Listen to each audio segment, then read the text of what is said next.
Eh bien bonjour à toutes et à tous, ici The Marvelman. Aujourd'hui on se retrouve pour ce 12e récap de Marvel News, donc je vous fais le récap de toutes les news qu'il y a eu dans la semaine sur Marvel. C'est parti.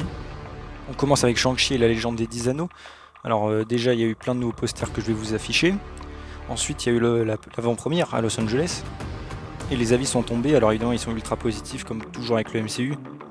Donc bon, faudra peut-être voir par nous-mêmes bien sûr, pour se faire un avis définitif. Alors retour cette fois-ci officialisé qu'il y avait déjà eu dans un leak. Le Ben Kingsley qui jouait le mandarin d'Iron Man 3 sera bien au casting du film. Voilà. La dernière fois qu'on le voyait c'était dans le one shot All Hail the King où il se faisait kidnapper. J'en reparlerai dans une autre vidéo qui arrivera plus tard. On a aussi eu la confirmation qu'il y a bien 2 scènes post-génériques. Alors il y a eu des espèces de semi-leaks sur ce qu'il y a dedans, j'en reparlerai pareil dans une autre vidéo. Mais c'est pas sûr donc on verra. D'ailleurs Kevin Feige a dit que il y avait déjà le scénario pour savoir où on retrouverait les personnages de Shang-Chi plus tard. Voilà, qu'ils ont déjà planifié où est-ce qu'on verra tous les persos.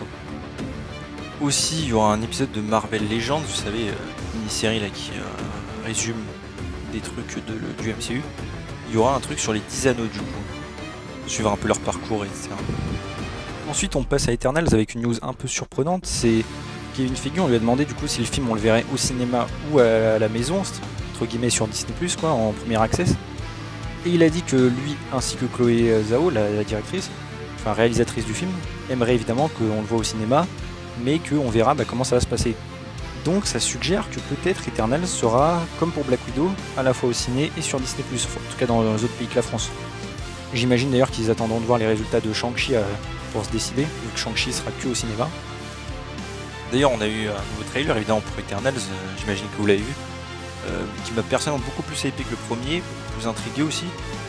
Je partais du film avec un sentiment un peu osé, et là franchement ça m'a l'air vraiment bien. Même plus que Shang-Chi. Shang-Chi j'étais un peu hypé par le film pour qu'il y ait des raisons genre abomination etc. Mais j'ai eu des leaks qui m'ont beaucoup refroidi sur le film. Donc voilà, Eternals, là c'est le film que j'attends vraiment avec impatience pour le coup. Les Célestes aussi ont l'air vraiment bien faits et stylés. Ça pour le coup ça m'intéresse beaucoup. Et voilà, et on a eu évidemment un poster avec. Aussi pour Eternals on a eu quelques pop pour le film. Ensuite on passe à Hawkeye avec les reshoots qui ont été officialisés. Reshoot que Hailey Steinfeld avait déjà un peu teasé, donc voilà, rien de surprenant. Ensuite pour la série Echo qui sera donc un spin-off à Hawkeye sur le personnage en question.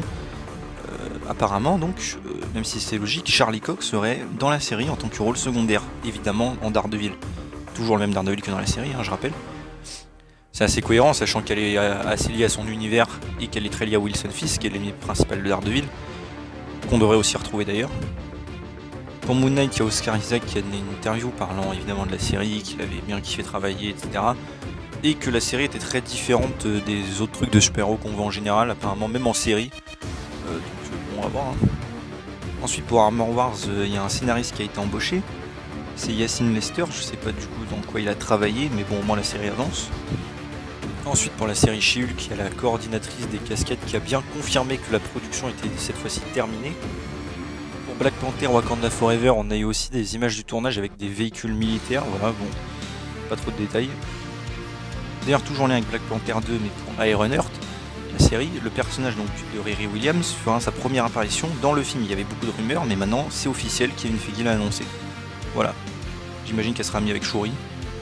Ensuite, petite news sur Captain America 4, bon évidemment c'est le nom provisoire, qui sera avec Falcon bien sûr, qui est devenu Captain America. Anthony Mackie a évidemment bien signé pour avoir le rôle principal, même si c'était logique. Et on sait que la production devrait commencer entre mai et juin 2022. Pour Deadpool 3 aussi, Kevin Feige a bien confirmé qu'il y avait une fenêtre de sortie qui était envisagée pour le film, même s'il est toujours en développement. Aussi pour The Marvels, on a Samuel L. Jackson qui a rejoint officiellement le casting déjà, je vous l'avais dit, et qui montre comme ça une petite photo sur le tournage. D'ailleurs la réalisatrice, Nia DaCosta, a bien dit qu'elle voulait faire un film concentré sur la thématique des traumatismes et de comment on les traite, on traite la douleur, etc. Pourquoi pas après tout, si c'est traité aussi bien que dans Jessica Jones, avec plaisir. Ensuite pour Secret Invasion, même si pareil on le savait déjà, Kevin Feige a bien redit que là la production allait débuter là maintenant. Aussi pour les 4 Fantastiques, Kevin Feige a dit que pour les acteurs, il y aura certains qui seront connus et d'autres inconnus, les nouveaux acteurs. Bon voilà, c'est cool. Ensuite on passe pour WandaVision vite fait, ils ont gagné une récompense de la meilleure série limitée au Gold Derby Award 2021. Et dans la même compétition, ils ont aussi gagné Paul Bettany et Catherine Hahn, le meilleur acteur et meilleure actrice. Voilà. D'ailleurs, Elisabeth Olsen a un peu parlé de la série, disant que les moments qu'elle préférait dans la série, c'était quand elle jouait avec Catherine Hahn, du coup, qui interprète Agatha Harkness. D'ailleurs, Evan Peters, qui est apparu dans la série, bien sûr, a dit qu'il était super content de revenir grâce à Kevin Feige, et que c'est d'ailleurs Kevin Feige qui avait eu l'idée du rôle. Voilà. Aussi, petite news sur Loki saison 2, c'est Owen Wilson qui a confirmé qu'il reviendrait bien en tant que Mobius dans la saison 2, même si bon, on s'en doute. Mais il a aussi teasé que le personnage de Mobius pouvait peut-être apparaître dans d'autres franchises en tant que easter egg, voilà. Genre en gros il jouerait Mobius mais plus pour le fun. Aussi pour la saison 2, Kevin Feige a dit qu'elle serait commencée à être développée entre 2022 et 2023, le temps de trouver un nouveau showrunner pour la série. Donc bon, c'est pas tout de suite que ça arrivera. Et aussi ça a été confirmé, même si c'était évidemment assez sous-entendu et logique, que Sif et Loki ont bien couché ensemble dans la scène qui se passe ensemble, où Mobius l'envoie, le flashback, etc. What If aussi, Kevin Feige a dit que la saison 2 introduira des histoires pour le MCU dans la phase 4. Aussi pour Doctor Strange in the Multiverse of Madness, Kevin Feige a dit qu'on aurait un peu plus d'explications sur ce qui s'est vraiment passé à Westview dans WandaVision. Bon, je pense que tout était plus ou moins clair, mais on aura encore plus de détails, quoi. D'ailleurs, Benedict Wong, qui joue Wong d'ailleurs dans le MCU, a dit qu'ils avaient tourné énormément de scènes alternatives d'une même scène. Vous voyez ce que je veux dire? Ils ont retourné plein de fois plusieurs scènes, au cas où s'il y avait un décalage pour voilà, éviter des incohérences. Et on passe à Spider-Man No Way Home avec un doubleur colombien qui a bien dit sur son Instagram qu'il était actuellement en train de doubler Tom Holland dans la bande-annonce de Spider-Man. Donc encore une fois, la bande-annonce va être imminente, hein, je rappelle. En Inde, elle est aussi doublée. Plus ça va être, il y aura une bande-annonce diffusée, vous savez, à la CinemaCon, je vous en ai déjà parlé, le 23 août. Donc la bande-annonce devrait vraiment plus tarder. D'ailleurs, Tom Holland et Benedict Cumberbatch ont été vus en train de manger ensemble, sans doute après les reshoots, après une journée de reshoot plutôt. D'ailleurs, le compte YouTube indien et allemand de Sony Pictures a mis à jour sa playlist pour Spider-Man No Way Home, donc le trailer encore une fois imminent.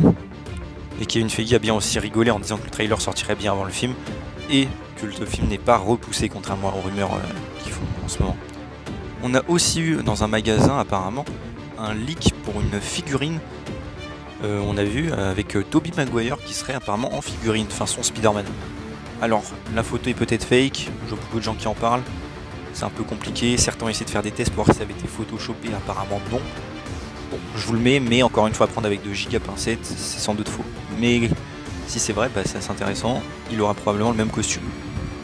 Enfin, on passe un peu à Venom 2, avec une rumeur qui date pas mal, mais elle refait surface, donc je la ressors. C'est le fait que J.K. Simmons pourrait peut-être jouer Jonah Jameson dans le film. Alors, du coup, est-ce que ce serait le Jameson du MCU? Est-ce que ce sera encore un autre Jameson qui serait que pour Venom? Bon, ça, on aura plus d'éclaircissements plus tard. Et apparemment, bon, c'est pas encore, mais Sony envisagerait peut-être de décaler à nouveau le film. Parce que je rappelle, aux États-Unis, il a été décalé un petit peu de 2 semaines, je crois. Pour la France, ça change rien, il sort toujours fin octobre. Ensuite, alors petit bonus assez intriguant, je trouve, c'est l'écrivain Jim Shooters qui avait écrit Secret Wars, un comics, c'est d'ailleurs que j'ai qui est super bien.